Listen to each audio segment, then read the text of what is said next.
तैयारी है, ऑक्सीजन है नहीं है, कोई दिक्कत होगी, हमने आज से नहीं कल तो विषय इसलिए उठा कि मेरी एक जिम्मेदारी बन गई कि सम्मानीय 3 सांसद ने राजस्थान से मुझे पत्र लिखा और उन्होंने मुझे कहा कि राजस्थान में जो यहाँ भारत जोड़ो यात्रा पास हुई और कई लोग ये यात्रा में शामिल हुए, शामिल होने के बाद वो पॉजिटिव पाए गए।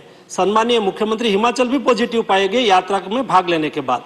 तो मुझे कहा कि उसके लिए प्रिकॉशन लेना चाहिए, आपको उसके लिए कुछ ना कुछ करना चाहिए।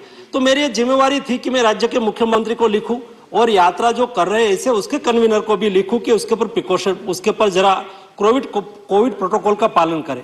मैं बात में पॉलिटिक्स में नहीं जाना चाहता हूं, लेकिन एज ए हेल्थ मिनिस्टर मेरा दायित्व है कि देश में कोविड ना फैले और उसके लिए मैं जागरूकता से काम करने की कोशिश की। लेकिन खास लोग थे, मैं क्या करूं अध्यक्ष जी, चेयरमैन साहब, खास लोगों के मैंने बोल दिया तो खास लोगों के फेवर में लोग निकल पड़े और नहीं बोलने की भाषा में मुझे और प्रधानमंत्री जी के बारे में भी टिप्पणी कर दी। वो एक बात है, लेकिन जब से कोविड चालू हुआ, फर्स्ट सेकंड वेव और थर्ड वेव, अभी थर्ड सर्ज वेव तो नहीं था, हमने कभी कोविड क्राइसिस पर पॉलिटिक्स नहीं किया था। राज्यों को भी स्थानीय स्तर पर सामुदायिक निगरानी बढ़ाने के लिए और कोविड को नियंत्रित करने के लिए सलाह दी जा रही है। राज्यों को जीनोम सीक्वेंसिंग बढ़ाकर सभी पॉजिटिव केसों का जीनोम सीक्वेंसिंग करने की सलाह दी गई है, जिससे अगर देश में कोई नया वेरिएंट आता है तो समय से उनकी पहचान कर सार्वजनिक स्वास्थ्य के लिए कदम उठाया जा सके। राज्यों को सतर्क रहकर लोगों का मास्क पहनना, हैंड सैनिटाइजर करना, रिस्पायरेटरी हाइजीन का ख्याल रखना और सामाजिक दूरी बनाए रखने की जागरूकता लानी चाहिए। राज्यों को कोविड वैक्सीन की प्रिकॉशन डोज बढ़ाने पर और लोगों को प्रिकॉशन डोज की अहमियत के प्रति जागरूकता लाने के लिए भी कदम उठाना चाहिए। मोदी को पता है ये वक्त सियासत का नहीं, संभल कर कदम आगे बढ़ाने का है। योगी ने मिशन मोड पर काम शुरू कर दिया है। टेस्टिंग की संख्या बढ़ाने के ऑर्डर दे दिए गए हैं। कोविड प्रोटोकॉल को कड़ाई से लागू कर दिया गया है। कोरोना के मामले में पिछली बार महाराष्ट्र का परफॉर्मेंस बहुत खराब था। कोरोना पर सबसे ज्यादा राजनीति महाराष्ट्र में ही हुई थी, लेकिन इस बार सरकार बदली हुई है। एकनाथ शिंदे ने भी अभी से तैयारी शुरू कर दी है। कोरोना पर हाई लेवल मीटिंग कर ली गई है।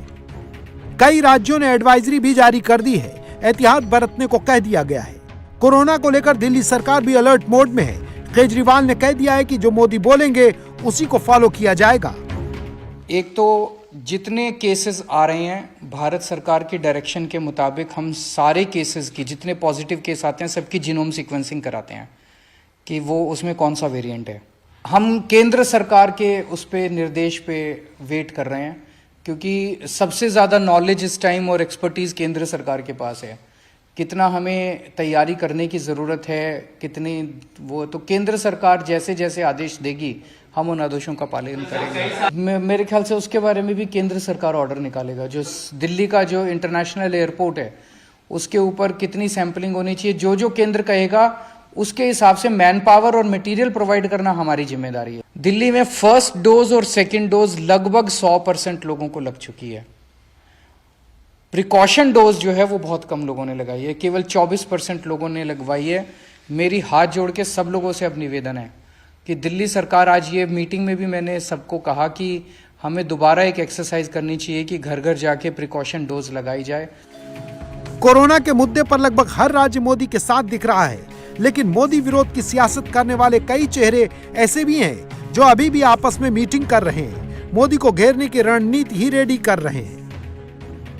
चीन को हर बात में फर्स्ट डिवीजन देने वाले मोदी को फेल करने का प्लान रेडी कर रहे हैं, जबकि दूसरी तरफ मोदी ये सोच रहे हैं कि चाइनीज वायरस से जारी लड़ाई में इंडिया को फर्स्ट डिवीजन में कैसे पास कराया जाए। भारत 2 फ्रंट पर लड़ रहा है। चाइनीज वायरस से भी निपट रहा है और बॉर्डर पर चीन से भी। जो लोग ये कह रहे हैं कि सरकार सो रही है, सैनिक पिट रहे हैं, तो उन्हें हम बता दें कि सैनिक तो बॉर्डर पर बंदूक लेकर खड़े हैं, चीन की हर हरकत का सामना करने के लिए तैयार हैं और सरकार इन सैनिकों के लिए और हथियार खरीद रही है। अब से कुछ देर पहले खबर आई कि करीब 84,000 करोड़ रुपए के हथियार खरीदने के लिए प्रस्ताव पास हो चुका है। यह हथियार सेना, नेवी, एयरफोर्स के लिए खरीदे जाएंगे। इन हथियारों में infantry combat vehicles, light tanks, naval antiship missiles, multipurpose vessels, नई रेंज का missile system, long range guided bombs जैसे हथियार शामिल हैं।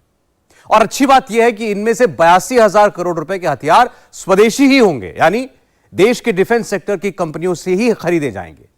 इसके बावजूद सिर्फ राजनीति के लिए इस वक्त विपक्ष सेना का इस्तेमाल कर रहा है।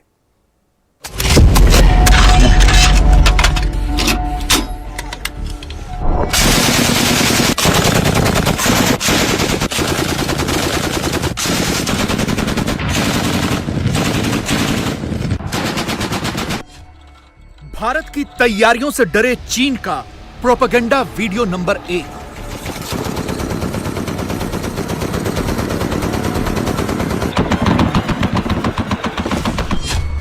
भारत की तैयारियों से सहमे चीन का प्रोपेगेंडा वीडियो नंबर 2।